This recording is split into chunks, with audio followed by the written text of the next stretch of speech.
Kurnool special పొన్నగంటి కూర అట్లు. ఇందులోన పొన్నగంటి కూర చిన్న ముక్కలు కట్ చేసి కట్టర్లోన నువ్వులు, మినప్పిండి, బియ్యపిండి, శనగపిండి, ఉల్లిపాయలు, పచ్చిమిరపకాయలు కలిపేసి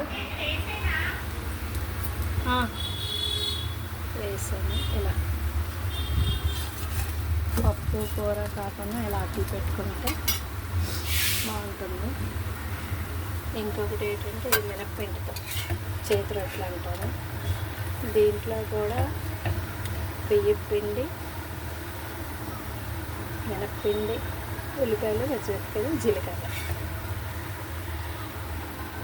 అది పెద్దగా వేసాను. ఇది కొంచెం చిన్నగా వేస్తున్నాను. ఇలా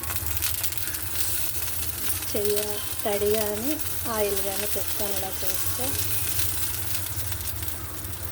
బాగుంటుంది.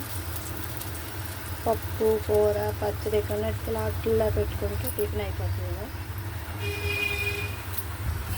ఇది వేగింది. రోస్ట్ అనేది మన ఇష్టం. బాగా కలర్ కావాలంటే కలర్ చేసుకోవచ్చు, లేకపోతే లేదు. తర్వాత వేసి పెట్టాను. మళ్ళీ కొంచెం ఆయిల్ వేసి